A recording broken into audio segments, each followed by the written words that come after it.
Aos queridos eleitos segundo a presciência divina, aos santificados pelo Senhor, através do seu sacrifício expiatório como Cordeiro de Deus, aos guiados pelo Espírito Santo que vivem em obediência aos preceitos da Palavra de Deus, que a graça, a paz se multiplique em vossas vidas. Ofereçamos, irmãos, desta manhã, um culto sincero ao nosso Deus. Sejamos gratos a Ele pela salvação que nos otorgou através de Jesus Cristo, nosso Senhor, Senhor e Salvador da Igreja. Nós estaremos cantando com o irmão pastor Marcos Bragas. Ele estará conduzindo-nos e nós estaremos cantando com ele. Faça no seu lar, do seu lar, esse momento, uma casa de cântico e de adoração a Deus.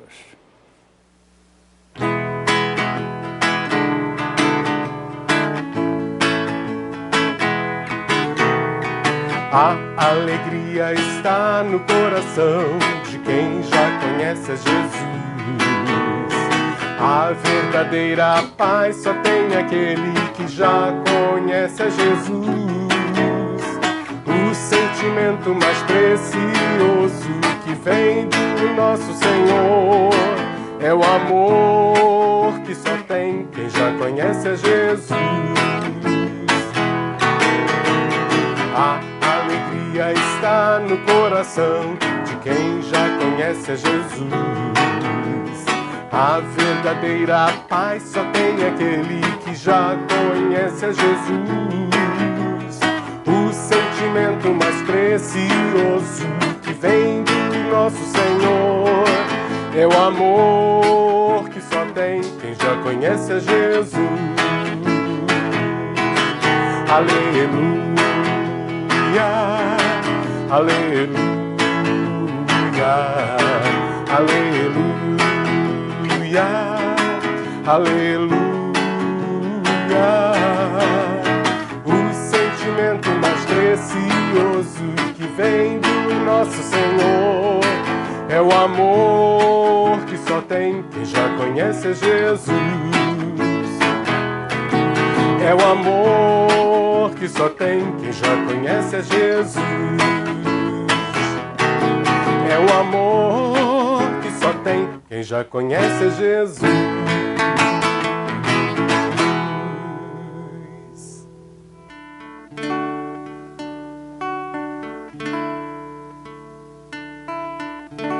Toma-me, rendido estou aos pés da cruz, me encontrei, o que tenho te entrego, ó Deus.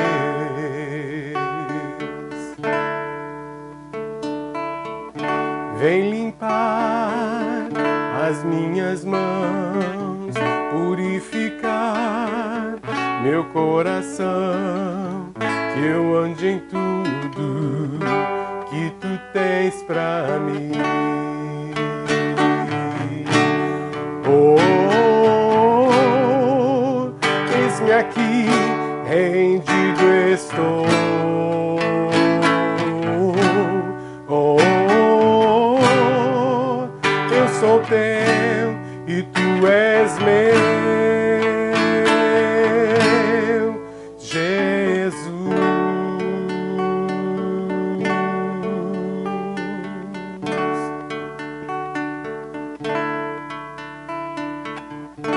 Meus momentos e os dias meus, meu respirar e meu viver, que sejam todos pra ti, ó Deus.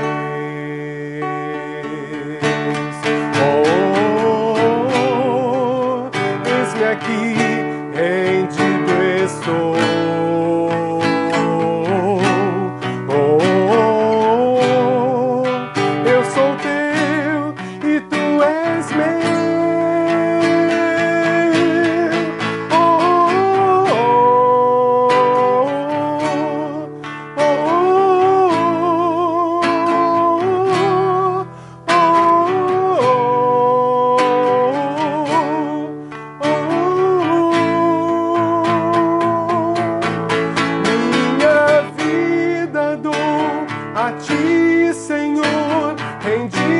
ti estou e para sempre cantarei.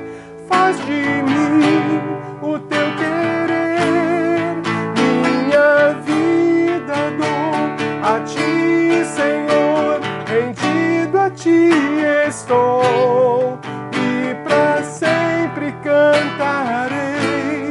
Faz de mim o teu querer.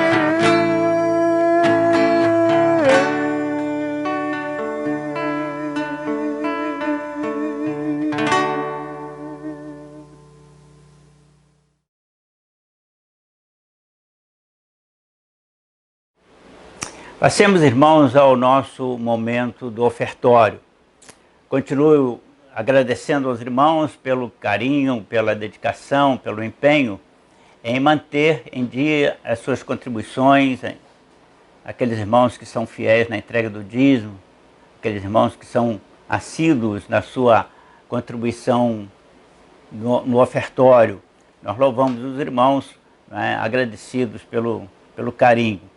Continuo lembrando, né, os irmãos missionários que estão nos campos e vivendo situação, alguns deles aflitivas lá no campo, que os irmãos também possam lembrar do PAN, para que a gente possa ajudar a nossa denominação na manutenção daqueles irmãos que estão trabalhando para a glória de Deus.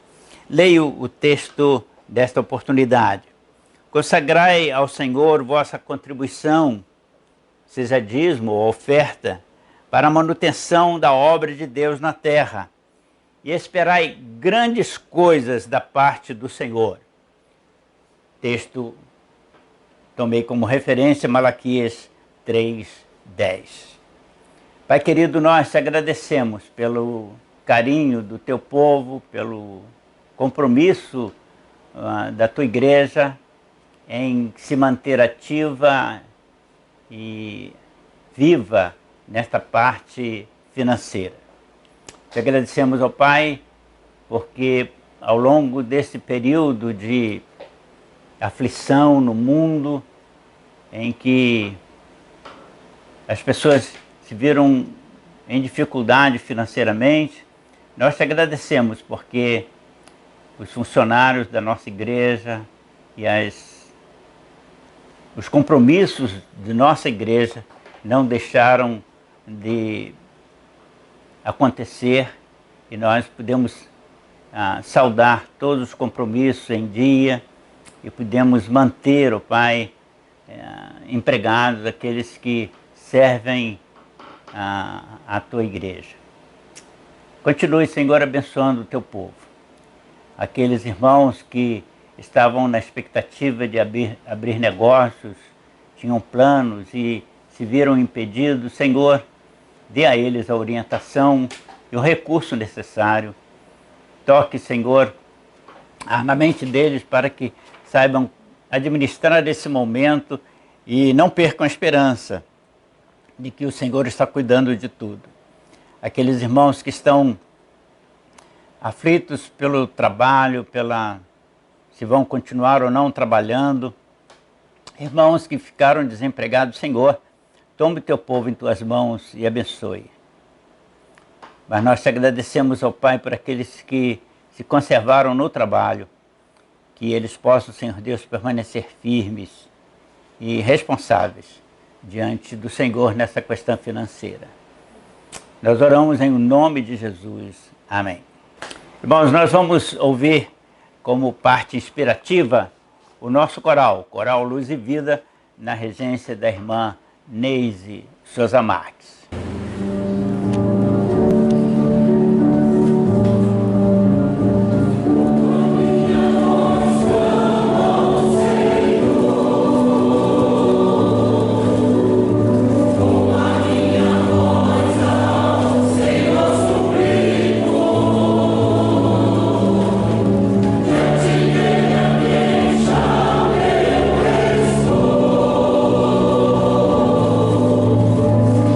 Yeah.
Queridos e queridas, amados e amadas e amados irmãos em Cristo Jesus, tenho a alegria de receber em nosso púlpito, nesta manhã, a irmã educadora Ana Cláudia.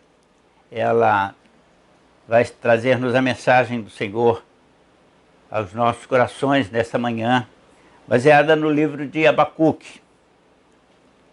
Cláudia, que Deus te abençoe na transmissão do recado de Deus à nossa igreja, que Ele toque as nossas almas no aprendizado da sua palavra, transmitido por você. Graça e paz, queridos irmãos, bom dia. Estaremos nessa manhã de domingo iniciando uma série de estudos a respeito, cujo tema é o problema do mal, a respeito do mal. E como base para esse estudo, nós estaremos utilizando o livro do profeta Abacuque. Abacuque foi um profeta menor, ele viveu ali no século 7 a.C.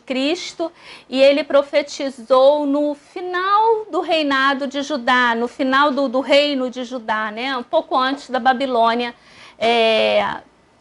invadir Jerusalém, ter as 3 invasões da Babilônia em Jerusalém. O profeta Abacuque, ele é contemporâneo do profeta Jeremias. Ele, no finalzinho do seu período profético, ele pega o início do período profético de Ezequiel, e Abacuque também é contemporâneo ali de Sofonias, de Naum, e entre outros profetas. Mas, como base para esse estudo, eu gostaria de convidar todos os irmãos a estarem abrindo a sua Bíblia no livro do profeta, em questão, Abacuque, no capítulo 2, e nós estaremos lendo o versículo 4, a parte B. Esse texto diz: o justo viverá pela fé. Eu gostaria que nós repetíssemos esse versículo, que são palavras de Deus ao profeta. O justo viverá pela fé. Que essas palavras possam estar falando aos nossos corações nessa manhã. Vamos orar. Amado Deus, eterno Pai, graças te damos, Senhor, pela tua bondade, pela tua misericórdia para conosco. Senhor, agora que nós estamos abrindo a tua palavra para estudarmos, ó Deus, a respeito daquilo que o Senhor revelou ao profeta Abacuque, nós te pedimos que o Senhor esteja abrindo as nossas mentes e os nossos corações para que possamos, ó Deus, ter, ainda que não totalmente, mas possamos, ó Deus, melhorar o nosso entendimento a respeito do problema do mal. Senhor, vivemos numa sociedade tão corrupta, Senhor, um momento tão difícil no nosso estado, no nosso país. E muitas das vezes, ó Pai, nós clamamos como profeta, até quando, Senhor, nós veremos tanta injustiça? Até quando nós veremos tantos inocentes, ó Deus, sendo mortos injustamente? Até quando, ó Deus, nós teremos que conviver com tanta corrupção no nosso governo?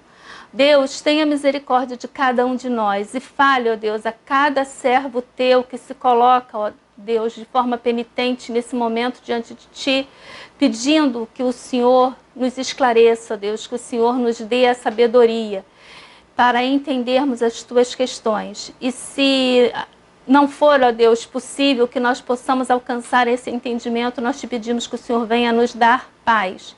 Descansa, ó Deus, a nossa alma, que nós possamos ter fé em ti, para podermos, ó Deus, viver de forma a expressarmos a nossa fé em ti.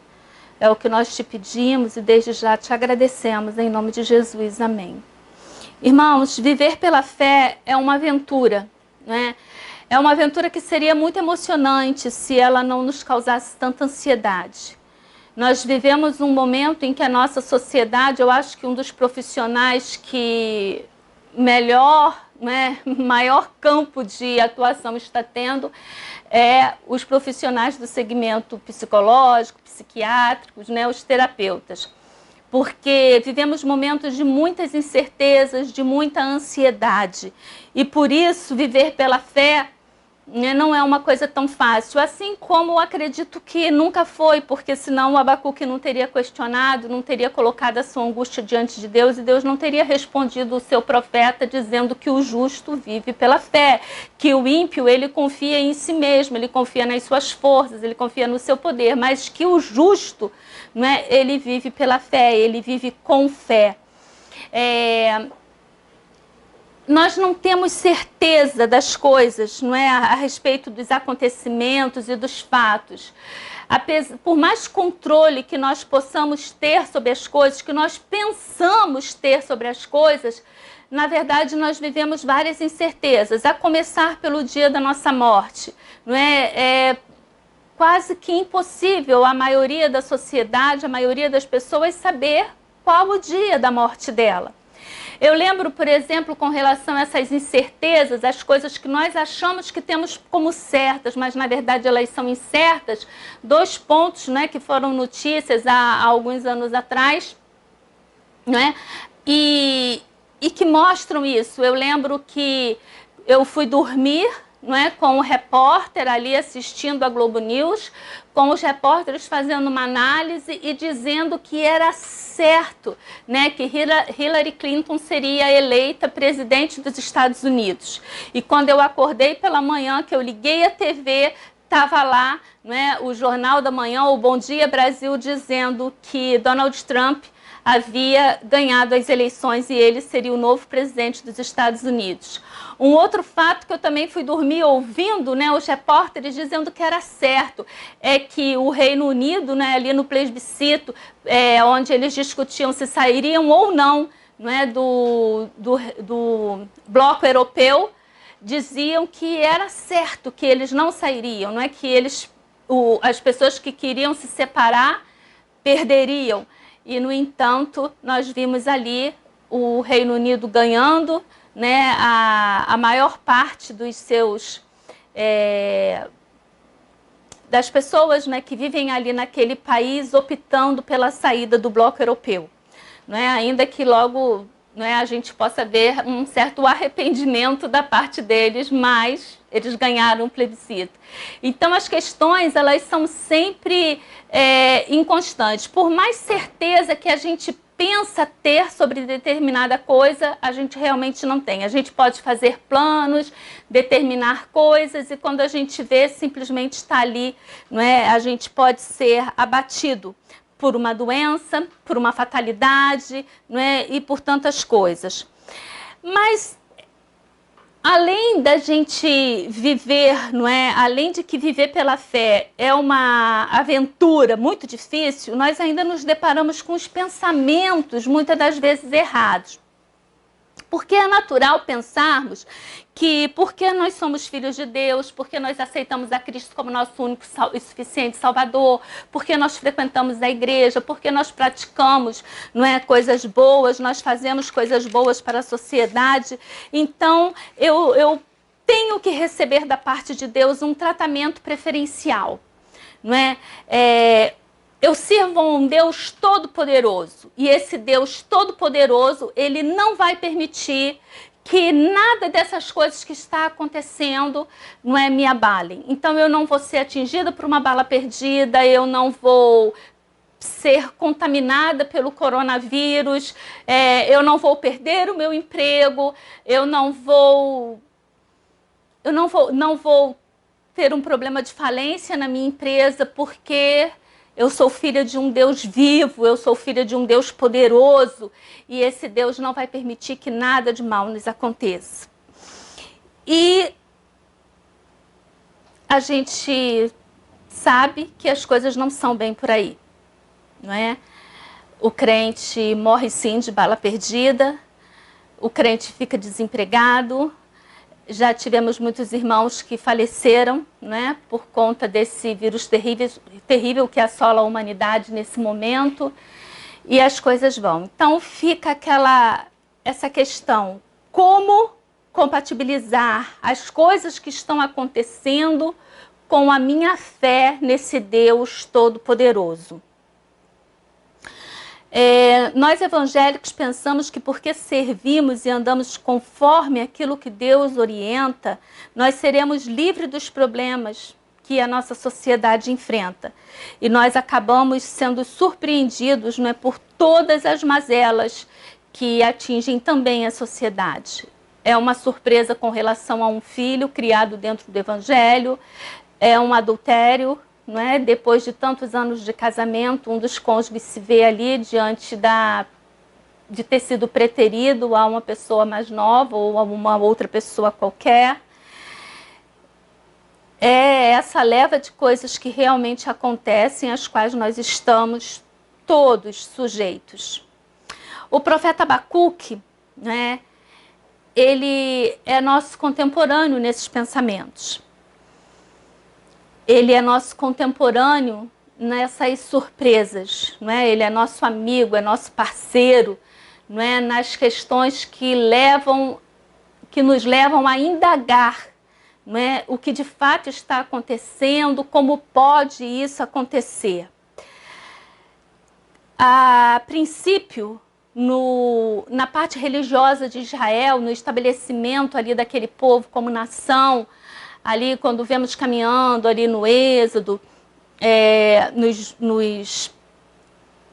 nos livros de Levítico, a parte religiosa de Israel não continha a figura do profeta.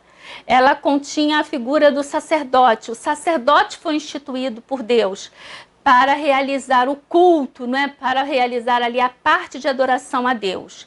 E o sacerdote, os irmãos sabem, ele era aquele que fazia a intermediação entre o povo e Deus. Então, ele levava a confissão de culpa do povo, não é? Em forma de sacrifício para Deus. E dessa forma, não é? Ele era o intermediário entre o povo e Deus. O profeta, ele é alguém que, quando a instituição religiosa ela foi bombardeada pela falsidade, pela hipocrisia, pela corrupção, quando essa parte religiosa ela foi corrompida, Deus então ele começa a falar por meio dos profetas. E quem eram esses profetas? Os profetas, em sua maioria, eram pessoas que tinham apenas a atribuição de levar a palavra de Deus. Então eles eram pessoas rudes até de certa forma, porque eles estavam ali para levar a mensagem de Deus e nada mais importava para eles. E eles chamavam a atenção do povo. A gente vê ali que muitas das vezes o profeta ele era rechaçado pela sociedade. O contemporâneo de Abacuque, não é, Jeremias, ele era tido como alguém que era inimigo da nação, porque afinal de contas, Jeremias só fala que as coisas vão dar errado. Então eu acho que até mesmo se Jeremias vivesse no nosso tempo, não é? E nós não soubéssemos o final da história, o final do livro, o final da nação de Judá, nós iríamos dizer que Jeremias, não é, era o profeta, poxa, do fim do mundo, é o profeta do Apocalipse, porque ele só vai dizer que as coisas vão dar errado. Ele só vai pregar que nós não devemos fazer aliança com o Egito. Ele vai dizer que nós temos que nos render, não é? a esses babilônicos, a esses caldeus. E o povo não aceitava a mensagem de Jeremias, não é? Algumas vezes Jeremias foi jogado dentro do poço, algumas vezes Jeremias foi açoitado, não é? E os outros profetas também a gente vai ver que não tinham uma vida fácil. A gente vê ali a vida de Ezequiel, não é? Uma coisa que me marca muito, não é, na vida de Ezequiel é porque Ezequiel ele não pode sequer chorar a morte da sua esposa. Né? Ezequiel diz que pela manhã ele sepulta sua esposa e à tarde ele está sentado na roda com os anciões. Então a gente vê, ele não podia demonstrar ali a sua tristeza em ter perdido a sua esposa, porque o povo de Judá ele tinha que entender que quando houvesse a invasão da Babilônia, não é, em Judá, em Jerusalém, ali acabando, né, a invasão definitiva, a terceira, não é, invasão, que eles não teriam tempo sequer de chorar, não é, os seus mortos, de lamentar, de reclamar a sua dor. Voltando ao profeta Jeremias, ele teve que viver de forma... Jeremias não pôde casar. não é? Jeremias não pôde constituir família, porque eles, de certa forma, eles tinham que viver aquilo que, a mensagem que eles estariam pregando. Então, eles eram pessoas, não é, diretas, agressivos até com determinadas mensagens, eles não tinham muito tato, eles eram rudes e eles insistiam na mesma mensagem. Voltemos nossa atenção para Deus, vamos nos voltar para Deus. Hoje as coisas não são muito diferentes não, irmãos, porque dependendo do tipo de mensagem que você pregue do púlpito, as pessoas na igreja também vão reclamar e vão dizer, poxa, esse tipo de mensagem aí, né, não nos agrada. As pessoas querem mensagens onde elas saiam elevadas, elas não querem ouvir a palavra de Deus, elas querem mensagem de autoajuda, não é? E de repente, quando você começou a ouvir, não é, esse culto e esse sermão, você pensou, poxa, mas a irmã, a gente em meio a tanta, não é, desgraça que temos vivido, a irmã vem falar sobre o problema do mal, não é? Ela não poderia falar sobre a solução do mal, mas a irmã vem trazer mais colocação a respeito do mal. Sim, quando somos chamados por Deus para trazer uma mensagem, não é? O pregador, ele não fala aquilo que ele quer, mas aquilo que Deus coloca no nosso coração, aquilo que primeiro Deus colocou em nosso coração para que depois nós pudéssemos levar a mensagem, não é? Mas Abacuque, né, ele, ao contrário dos outros profetas, né, quando nós abrimos a Bíblia, né, nos livros proféticos, se a gente abrir lá no capítulo 1 de Jeremias, por exemplo, a gente vai ver o texto dizendo, mensagem de Jeremias, filho de Uquias, da família de sacerdotes que vivia em Anatote, né, aí vai lá, vai falar os reis, não é? E se estendeu até o período dele, e aí começa, ó, antes de eu formar você no ventre, eu já sabia tudo a teu respeito, não é? Deus falando ali com Jeremias.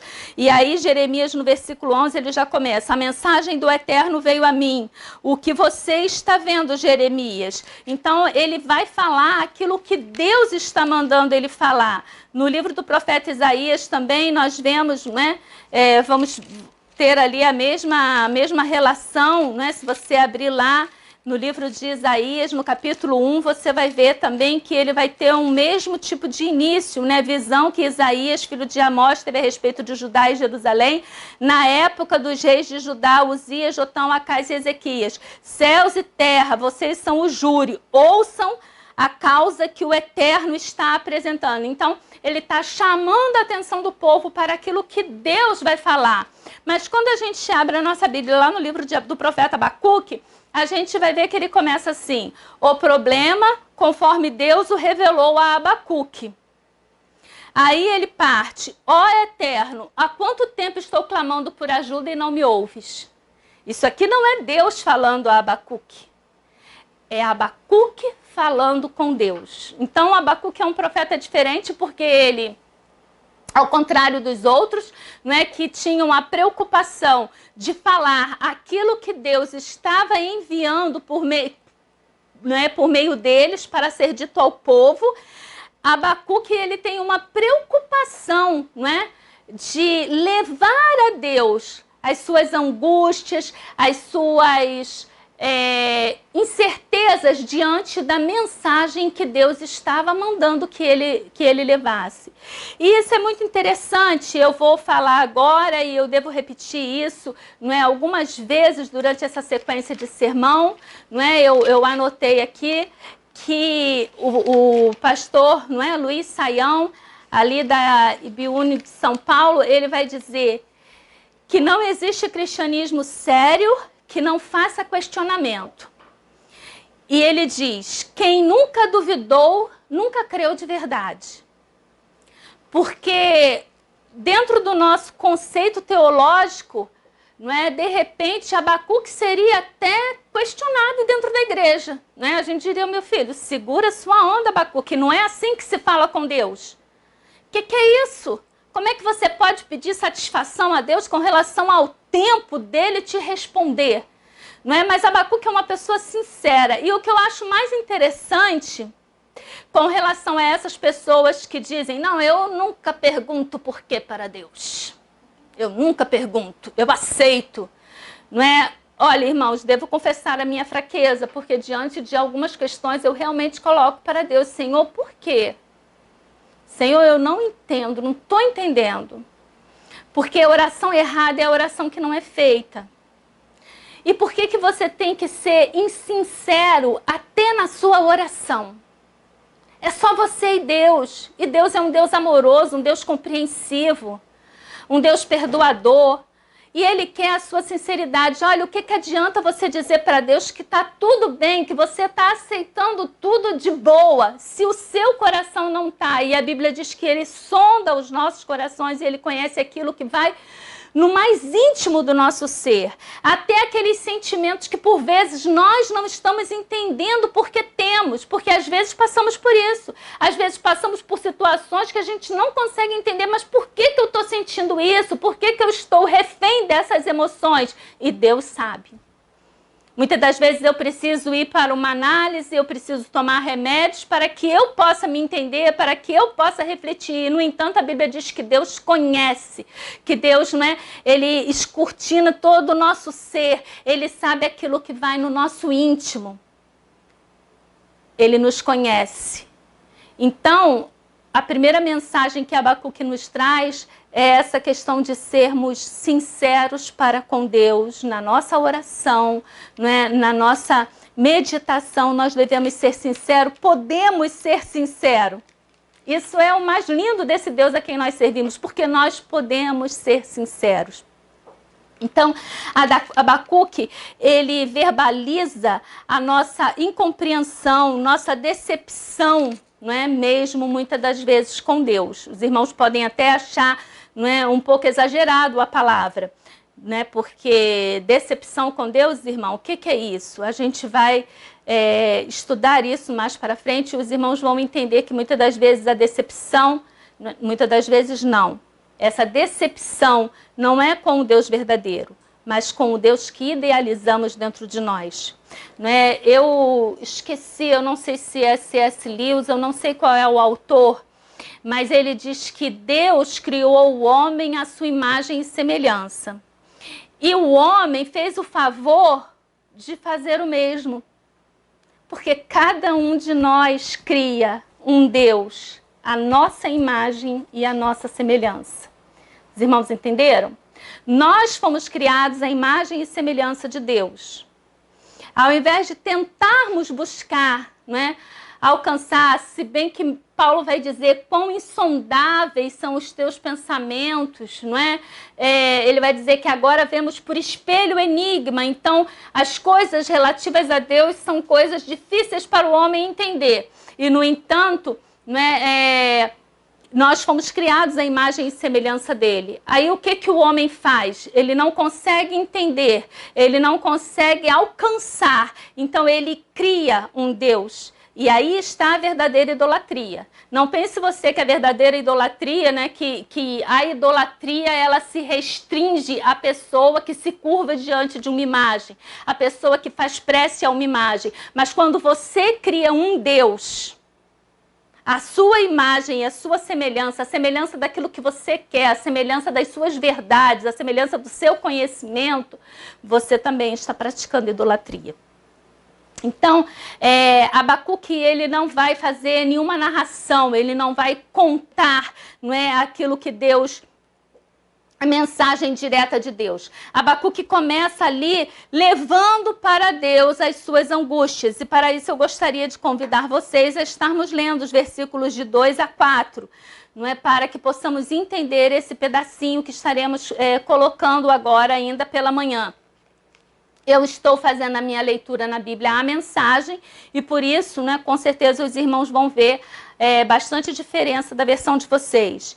Mas o texto diz o seguinte: o problema conforme Deus o revelou a Abacuque. Ó Eterno, há quanto tempo estou clamando por ajuda e não me ouves? Quantas vezes vou ter de gritar? Socorro, assassino, polícia! Até que venhas nos socorrer. Por que me forças a olhar para o mal, a encarar os problemas todos os dias? Os irmãos estão entendendo aqui o que Abacuque está falando? se a gente fosse contextualizar mais ainda, é como se Abacuque estivesse falando assim, Senhor, me deixe em paz. Então que eu pelo menos não consiga enxergar, entender, não é? Que eu faça como um avestruz, coloque a cabeça dentro da terra. Apesar de que muitas igrejas, irmãos, muitas das vezes em nossas igrejas nós temos vivido dessa forma. Porque nós não temos empatia com aquilo que está acontecendo além dos nossos muros. Mas Abacuque está dizendo aqui, por que me forças a olhar para o mal, a encarar os problemas todos os dias? A anarquia e a violência correm soltas. A discussão e briga por todo lugar. A lei e a ordem viraram pó. Da onde vinha a lei, irmãos? Da Torá. Então é como se ele estivesse dizendo, olha, a Bíblia, não é aquilo que eles tinham como Bíblia, a Torá, a lei, né? Ele está falando, olha, virou pó, não está valendo nada. A justiça virou piada. Os maus paralisaram os que levam uma vida correta e viraram a justiça de ponta cabeça. Parece que Abacuque vive nos nossos dias atuais. E que ele está clamando a Deus, Senhor, até quando nós vamos ver tanta violência no Rio de Janeiro? Senhor, até quando nós vamos ter que chorar a morte de crianças inocentes que foram mortas por balas perdidas? Ou que foram violentadas pelos seus pais dentro de suas próprias casas? Senhor, até quando nós vamos ver inocentes dentro de presídio e os bandidos do lado de fora? Senhor, até quando o pai de família vai ter que chorar por não ter o suficiente para levar o pão para dentro de casa? Até quando, Senhor, nós vamos ter que suportar uma política onde 99% dos contratos fechados durante a pandemia para a saúde no Rio de Janeiro estão respondendo a inquéritos porque existe a suspeita de fraude? Até quando, irmãos? Desde que eu me entendo como gente, o governo do Rio de Janeiro é um pior do que o outro. A ponto de você olhar para trás e pensar, eu era feliz na época do governo do fulano e eu não sabia. Até quando? Nós precisamos nos contextualizar para entendermos esse clamor de Abacuque. Abacuque está clamando a Deus contra aquilo que acontece em Judá. Então, Abacuque pede a Deus justiça em Judá e não para Judá. Ele quer que haja justiça, que os maus paguem pelos erros deles. Que a lei se faça prevalecer, que o justo ele seja ali apoiado pela justiça, pela lei. Que a corrupção seja estancada. Como eu disse, Abacuque está no século 7 a.C., ele está ali num período, eu anotei aqui, de 609 a 597 a.C. E internamente nós podemos ver que existia toda essa confusão, que Abacuque vai estar falando aqui. Injustiça, a lei foi corrompida, os perversos estão assumindo o poder, só existe briga, discussão por todo lado. Então, internamente, eles têm todo esse tipo de problemática, como se Abacuque vivesse aqui no Rio de Janeiro, e estivesse encarando toda essa situação que nós vivenciamos no nosso dia a dia. Quando ligamos o jornal, quando saímos à rua, podemos vivenciar. Mas existia também os problemas externos. Quais eram as questões externas? Depois ainda falta lá questões internas para a gente abordar, mas eu vou falar aqui da externa. Haviam 3 grandes potências naquela época. Havia a Síria, que há 120 anos atrás já havia conquistado Samaria, o reino do sul, o reino do norte, havia conquistado ali 10 das tribos de Israel, que correspondia ao reino do norte, capital Samaria. Então, Judá havia visto o que tinha acontecido lá. Havia outra grande potência, que era o Egito, e havia uma terceira potência que estava se levantando, que era a Babilônia, eram os caldeus. Em 7 anos, num período de 7 anos, Abacuque vai ver a Assíria ser dominada e destruída pelos babilônicos. E ele vai ver também o rei Josias morrer na Batalha do Megido, quando o Egito está lutando com os caldeus, ali no Megido, não é? O faraó Neco, o rei Josias, não é? Isso é uma história que eu até gosto muito, porque, como os irmãos sabem, eu gosto muito da história dos hebreus, mas eu não consigo entender por que Josias foi numa briga que não era dele, porque ele vai numa guerra que não é dele e ele morre. Josias havia feito uma reforma espiritual em Judá. Não é? Josias, ele assume o seu reinado, ele manda reformar o templo, e quando eles estão lá reformando o templo, eles acham os rolos da Bíblia, e Josias chama o povo, e o povo fica ali em pé, e Josias lê aquele livro, o povo se arrepende, há toda uma renovação, há toda uma espiritualidade, não é? Em movimento em Judá. Quando Josias vai para essa guerra, ele é morto. E aí assume o reinado do seu filho, que já vai ser um rei, que vai estar escrito que não andou segundo aquilo que Deus, não é, segundo os caminhos de Deus, mas ele fez aquilo que era mal aos olhos do Senhor. Então, acaba em Josias a última oportunidade de Judá se estabelecer, de Judá fazer frente, não é, a batalhar contra alguém que pudesse querer invadir o seu território. Então, existiam problemas internos e existiam problemas externos. Interno, havia agora a corrupção, aquela reforma espiritual, né, promovida pelo rei Josias, já tinha se dissipado no dia a dia da nação. E agora Abacuque olha e vê só corrupção e violência, não é? Ali aquela sociedade apodrecida, uma sociedade que não seguia as leis, não atendia àquilo que Deus havia dito que eles deveriam fazer. E havia o problema externo, a Babilônia se levantando, a Assíria caindo. Agora, aqui Abacuque vê também o Egito, não é, perdendo suas forças para o rei da Babilônia. Em 7 anos, a Babilônia toma ali o seu poder. Então,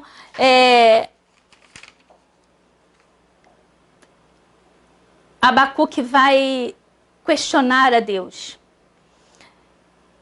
porque ele queria uma resposta com relação à violência praticada pelo seu povo. Mas quando a gente continua a estudar o livro do profeta, quando a gente dá sequência na leitura, a gente vai ver que Abacuque vai receber uma resposta que vai fazer ele cair do cavalo. Porque aquilo que ele esperava como resposta, ela não vem. Mas Deus vai dizer para ele aquilo que ele vai realizar, e Abacuque vai entrar numa crise maior ainda do que aquela que ele estava vivendo. Eu convido aos irmãos para que no culto da noite nós possamos estar dando continuidade, não é? E os irmãos estarão vendo que se as coisas estavam difíceis, Deus vai estar revelando para Abacuque que ele ainda não tinha visto nada, estava só começando. Vamos orar, irmãos, e pedir a Deus, não é, que Ele esteja falando aos nossos corações. É muito interessante nessa primeira parte que nós guardemos o exemplo do profeta. Que nós possamos olhar para a nossa sociedade, que nós possamos olhar para o nosso bairro, para a nossa cidade e ter a mesma inquietação, a mesma revolta, por assim dizer, do profeta, que olhava para aquilo e ele dizia: Senhor, até quando, não é, os injustos vão prevalecer? Até quando nós teremos que conviver com as injustiças? Muitas das vezes, irmãos, nós temos vivido um tempo em que as igrejas estão mais preocupadas em angariar fundos, em coisas internas, disputas internas. E a igreja não tem olhado para fora. A igreja não tem olhado para as almas perdidas pelas quais Cristo morreu na cruz. E a igreja está aqui para ser luz e sal. Mas nós temos esquecido desse nosso papel. Que essa oração, que esse clamor de Abacuque possa ser a nossa oração. O meu desejo é que você seja incomodado nessa tarde de domingo. Que Deus possa estar te mostrando mais e mais as coisas que têm acontecido, para que você possa ser tocado por elas e venha a estar clamando pela solução que só pode vir da parte de Cristo para as questões atuais. Em nome de Jesus. Vamos orar. Amado Deus, nós te agradecemos, Senhor, porque temos a oportunidade de estudar a Tua Palavra. Ó Deus, continua falando nos nossos corações, aos nossos corações.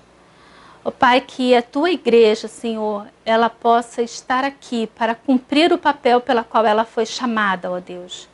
Esse é o tempo que o Senhor nos deu. Esse é o tempo, ó Deus, de, enquanto igreja, nós sermos luz e sal, nós estarmos levando a Tua mensagem de amor, a Tua mensagem que liberta para as pessoas que estão cativas. Ó Deus, que nós possamos ver a Tua graça, a Tua bênção, ó Deus, não nas coisas materiais, mas no amor ao próximo, na atenção que podemos dedicar ao nosso próximo, no cuidado para com os outros. Nós te pedimos essas coisas, em nome de Jesus. Amém. Irmãos, estamos indo para o encerramento do culto desta manhã. Antes de encerrarmos, no entanto, eu quero lembrar aos irmãos a sua cooperação no Celeiro do Amor. Nós continuamos assistindo a várias famílias de nossa igreja e famílias relacionadas aos membros de nossa igreja, e nós estamos aí, lembrando aos irmãos. Eu sei da fidelidade dos irmãos, nós estamos lembrando aos irmãos o compromisso. Então deixa aqui na secretaria, deixa aqui com as meninas da secretaria, ou o valor em dinheiro ou em gênero alimentício não perecível. Também quero lembrar aos irmãos que este mês de julho é o mês do aniversário de nossa igreja. E nós estamos levantando a oferta de amor. Então, se o irmão deseja dar uma oferta de gratidão a Deus pelo muito que Ele tem proporcionado ao irmão, uma oferta especial, extra, se o irmão dê a oferta de amor para que nós possamos presentear a nossa igreja. Nós vamos usar a oferta aplicando no espaço físico da igreja. Enfim, o presente é da igreja, e o presente deve ser usado fisicamente da igreja. Então o irmão, a irmã poderá fazer a entrega da sua oferta através do mesmo método que faz a entrega do seu dízimo, ou depositando na conta bancária, mas destacando que é oferta de amor, ou trazendo aqui para que o pessoal da secretaria possa fazer chegar na mão da tesouraria. Eu quero lembrá-los do culto à noite, às 18h30. A Cláudia vai continuar no culto à noite a mensagem que para mim foi abençoadora nesta manhã. Que Deus continue te abençoando, Ana Cláudia. Volte então, irmão, e sintonize para assistir o culto às 18h30, quando a Ana Cláudia dará continuidade à mensagem que ela iniciou nesta manhã. Que Deus abençoe. Que o amor de Deus, a graça do nosso Senhor e Salvador Jesus Cristo e a comunhão do Santo Espírito sejam com todos nós, com todo o povo de Deus espalhado sobre a face da terra, desde agora e para sempre. Amém.